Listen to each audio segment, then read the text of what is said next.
Hello everyone, welcome back to my channel. Today we are doing a official buying guide for the iconic Bleu de Chanel line. We'll be doing a side-by-side and full in-depth review of each flanker. We'll talk about the main similarities and the differences between each, and hopefully we'll help you decide which Bleu de Chanel is best for you. We're gonna be covering the newest release, Bleu de Chanel L'Exclusif, at the end, so stay tuned. So starting off with the Bleu de Chanel that started it all, the Eau de Toilette. This was launched 15 years ago, back in 2010, and is a blend of citrus and woody notes. It's fresh and clean with aromatic accords and grapefruit. You'll find notes of lemon, ginger, mint, grapefruit with sandalwood in the base. It opens very zesty, citrusy, and kind of spicy from pink pepper. It's very simple. It is the originator of now 3 flankers and really kind of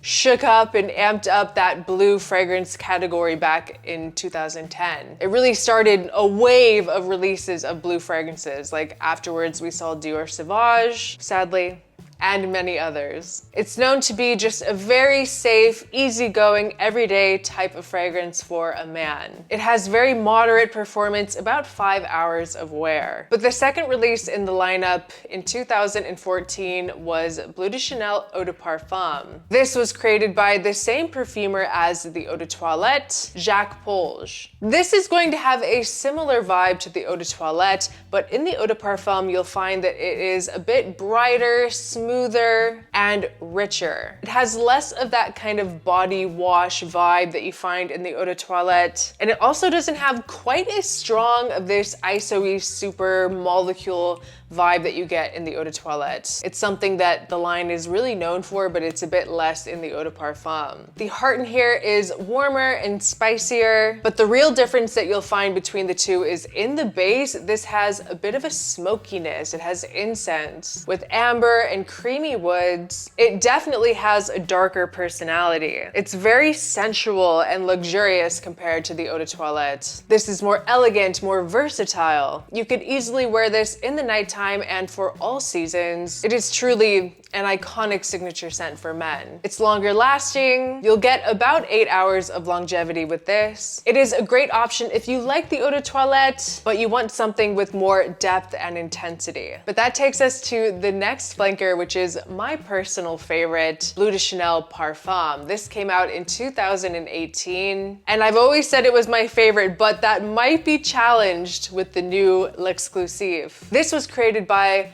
Olivier Polge, the son of Jacques Polge, and Olivier really carries the legacy of Bleu de Chanel with the Parfum. It is a really sexy fragrance, I have to say. It's a bit less citrusy and almost instantly kind of moves into this creamy, like warmer, woody base with a bit of sweetness. The geranium in this scent is a superstar, and it's definitely more green than its predecessors. This is going to bump up that ISO-y super molecule. This has lavender. It gives it a bit of a calming effect. It has tonka beans as well that really adds to that attractive sweetness. It feels more intimate, more sensual. It definitely doesn't scream, which is why it is perfect for closer encounters, more romantic settings, formal events, just whenever you want to smell more elevated. It's really great if you want something that smells incredibly rich but less common. It's more grown-up feeling without being boring or mature. But that leaves us with the latest 2025 release, Bleu de Chanel L'Exclusif. You'll notice the bottle is a bit different. It's shorter, fatter. I will say this is a 60 ml, but it definitely has more of a square shape. This fragrance was also created by Olivier Polge, and this is very, very different than the past 3 Bleu de Chanels. This fragrance is absolutely stunning. This adds a note of leather, but a very elegant and classy leather. It is not a rugged, cowboy, dirty, like ombre leather type of leather. It's more like a leathery type of resin, like a labdanum note. It's very dense, thick and powerful. And this is in extrait de Parfum. This represents the most magnetic and concentrated iteration of the Bleu de Chanel DNA. It shares a lot of similarities with Le Lion from the L'Exclusif collection. And this release is actually named after the collection to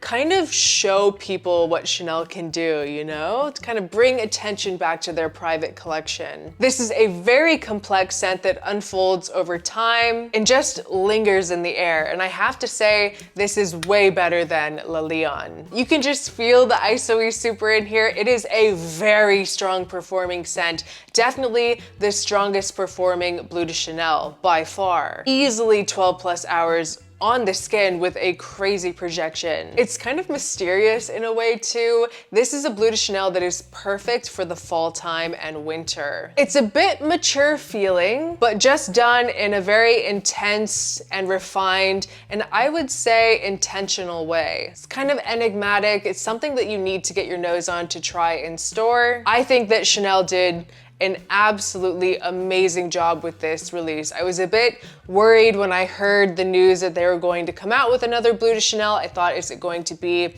redundant? Are they going to be able to create something new? And they really did. This fits perfectly in the lineup, and it's something that Chanel really needed in this collection. But yeah, guys, that was just my Bleu de Chanel buying guide, side-by-side review of each flanker. Everything that I talked about today will be linked in the description down below. It's still a very relevant and classic line today. I hope you guys enjoyed this video. Please leave a comment down below. What is your favorite Bleu de Chanel flanker? I would love to know what you think. Have you tried the new L'Exclusif? What are your opinions? Let's keep the conversation going in the comments down below. I appreciate all of you so much, and I will see you in my next video. Bye.